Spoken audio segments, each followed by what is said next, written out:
Monkey D. Dragon, surnommé Dragon le Révolutionnaire, est le père de Luffy ainsi que le fils de Garp. Cet homme est à la tête de l'armée des révolutionnaires, dont le but est de renverser le gouvernement mondial. Après plus de 800 chapitres, on ne sait toujours pas grand-chose sur lui, mis à part son amour pour la liberté comme en témoigne son statut de chef des révolutionnaires.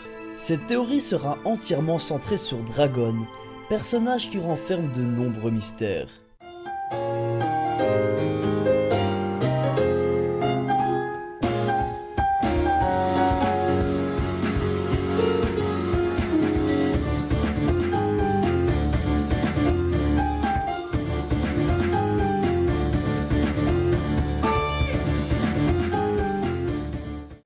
Ah, Dragon, on ne le présente plus. C'est l'homme le plus recherché dans le monde de One Piece. Il est tellement recherché que le gouvernement mondial n'arrive pas à mettre une prime sur sa tête. Dragon, en voyant Sabo, a dit « Il ne peut y avoir de bonheur dans un monde où les indésirables sont jetés. Un jour, je changerai le monde. » Donc, on voit bien que cet homme veut changer le système établi dans le monde et surtout abolir la discrimination. Il va d'ailleurs s'y consacrer à 100%. C'est peut-être pour cela qu'il n'a pas su s'occuper de Luffy quand il était jeune. Donc il a confié son fils à Garp. L'armée des révolutionnaires méprise le gouvernement mondial, si bien même qu'il libère des terres qui appartiennent au gouvernement. À première vue, les révolutionnaires savent des choses qu'ils ne devraient pas savoir. Le combat que Dragon mène, c'est-à-dire l'armée contre le gouvernement, me fait fortement rappeler le combat entre les Amérindiens et les Américains pour les terres d'Amérique du Nord. Les Amérindiens voulant récupérer leurs terres d'origine. Mais bon, l'armée des révolutionnaires aura sa propre théorie, restons concentrés sur Monkey D. Dragon. Qu'est-ce que vous remarquez en premier quand vous le voyez? Son tatouage bien sûr, il renferme sûrement de nombreux mystères qu'on va essayer de percer ensemble. Le tatouage de Dragon peut faire penser à des symboles tribaux, mais moi je pencherais plus pour une inspiration de runes nordiques. Voici le tatouage de Dragon et voici l'alphabet des runes nordiques. Vous commencez à voir quelques ressemblances, n'est-ce pas? On peut, si on le souhaite, séparer son tatouage en 3 parties qui correspondraient à 3 runes différentes. La première s'appelle Otala, qui symbolise l'héritage de nos ancêtres. On peut faire un parallèle avec la volonté du dé. Elle annonce la découverte de sa véritable famille, ses racines. Elle permet de recevoir quelque chose qui nous est dû. C'est la réception de la tradition et du pouvoir des ancêtres. Pouvoir comme la volonté du dé ou le fait d'entendre la voix de toute chose comme Goldie Roger ou bien Luffy. Un second parallèle peut être effectué avec la deuxième partie de son tatouage en bleu. La rune qui représenterait cette partie s'appelle Ingwaz. Ingwaz signifie la fertilité ainsi que la fécondité. De plus, Dragon a déjà été vu en train d'arroser des plantes. Elle annonce qu'une cohérence s'installe, comme l'armée des révolutionnaires qui commence petit à petit à prendre le pas sur le gouvernement mondial. Passons maintenant à la troisième partie du tatouage qui symbolise la dernière rune. Elle s'appelle Gebo et elle représente tout type d'échange ou bien de partage. Elle désigne le pouvoir de l'union qui n'est pas sans rappeler le pouvoir que possède Luffy de se créer des alliés. Dragon le posséderait peut-être lui aussi. Cette rune rappelle à l'être humain l'ouverture d'esprit pour une profonde harmonie. Ce n'est pas pour rien que l'armée des révolutionnaires accepte tout le monde, hommes-poissons, Okama, etc.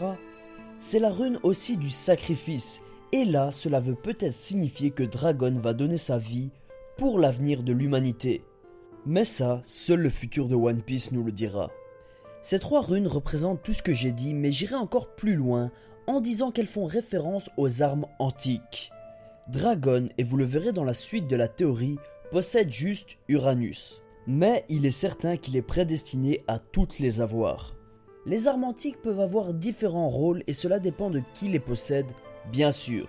Elles peuvent avoir un rôle de création, si elles sont entre les mains de bonnes personnes, comme Dragon qui prône la paix et l'égalité.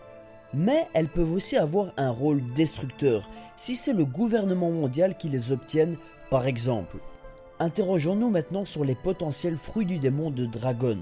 J'en compte 2. Le premier candidat est le fruit du démon du dragon occidental. Les deux gros arguments de ce fruit du démon sont le fait que Dragon a porté dans une couverture de chapitre un t-shirt avec un dragon dessus de forme occidentale et que le cahier de notes de Oda pour Dragon est représenté par un dragon, comme le prouve cette image. Perso, je suis pas trop fan de cette théorie. Le second candidat est le logia du vent, comme en témoignent les nombreuses apparitions de Dragon accompagnées de vent, notamment à Lockdown, à Terminal Grey, etc., etc. Ce fruit permettra à Dragon d'être le vent et de produire des tempêtes. Mais pour moi, il ne possède pas de fruit du démon, ce qui le rendrait beaucoup plus charismatique. Dressons ensemble tous les pouvoirs qu'il posséderait en dehors d'un fruit du démon. Ivankov a dit à Marineford que ça ne l'étonnait pas que Luffy a le haki des rois, donc bien évidemment que Dragon le possède lui aussi. En plus, je pense qu'il a l'éveil du haki, le haki suprême. Allez voir ma vidéo sur Shanks si vous ne savez pas ce que c'est, je l'explique en long et en large. L'un des éléments qui me porte à croire que Dragon n'a pas de fruit du démon est le suivant. Il touche l'épée en granit marin de Smoker sans aucune crainte. Il est même très sûr de lui. Dans la logique des choses, si il possédait un fruit du démon, il n'aurait même pas approché cette épée en granit marin. En termes de pouvoir, il est presque sûr qu'il peut entendre la voix de toute chose, comme Luffy et comme Roger. Et ça ne m'étonnerait pas qu'il possède le pouvoir de se faire des alliés, comme son fils. Il n'y a qu'à voir l'armée des révolutionnaires qui paraît immense. Enfin, je terminerai par dire que Dragon a le pouvoir du dragon mais de manière métaphorique. C'est un style de combat qu'il possède, comme en témoigne Sabo qui utilise les techniques que son maître lui a apprises. Par exemple, la griffe du dragon ou bien le souffle du dragon quand il explose le ring du Colisée Corrida. Maintenant, passons à la partie finale de cette théorie qui est le fait que Dragon possède Uranus. Depuis le début du manga, ce personnage fait des apparitions avec des changements de temps. Tempête, tonnerre, vent, etc. Uranus pour moi c'est ceci. C'est un œuf qui appartenait à Goldie Roger et qui avant sa mort l'a légué à Dragon. On voit bien qu'avant l'exécution de Roger, Dragon n'avait pas de tatouage. L'obtention de cet œuf a d'une manière ou d'une autre fait en sorte qu'il ait ce tatouage. Le roi des pirates lui a peut-être révélé la vérité sur le gouvernement mondial, etc. Et c'est de cette manière que Dragon a créé l'armée des révolutionnaires. Mais qu'y a-t-il dans cet œuf? L'œuf est en réalité un Thunderbird, qui est un oiseau surnaturel qui provoque du vent, des tempêtes, du tonnerre avec le battement de ses ailes. Dragon pourrait alors le commander à distance comme le fait Momonosuke avec Zunisha. Le Thunderbird ou Piasa Bird est un dragon dans la mythologie amérindienne. Je suis sûr que Uranus est en réalité ce Thunderbird et que Dragon le contrôle. De nombreuses fois, on a vu qu'il pouvait influencer sur les éléments météorologiques, comme par exemple à Lockdown avec l'éclair sur Luffy, ou bien au Terminal Grey avec la bourrasque de vent. En conclusion, je terminerai par dire que Monkey D. Dragon est le seul qui pourra défaire le gouvernement mondial avec son armée. Luffy pour l'instant n'en a pas les capacités, et ce n'est pas son combat. Son rêve à lui est juste de devenir roi des pirates. Dragon est selon moi l'élu qui arrivera à défaire les chaînes du gouvernement, et cela se passera certainement à la fin du manga. Voilà les amis, c'est la fin de cette théorie, je sais, elle a mis du temps à sortir mais désolé, j'étais un peu occupé. J'espère en tout cas qu'elle vous a plu. Petite nouveauté, c'est une théorie dont je me suis inspiré de certains forums, certaines vidéos, donc voilà, il y a plein de gens qui le font, je me suis dit pourquoi pas moi. Donc ne vous inquiétez pas, je vais mettre toutes les sources dans la description de la vidéo. Sinon n'hésitez pas à me suivre sur Facebook et à liker ma page Twitter, ou l'inverse je pense. N'hésitez pas aussi à liker la vidéo, à vous abonner et je vous donne beaucoup de love les gens. J't'aquais.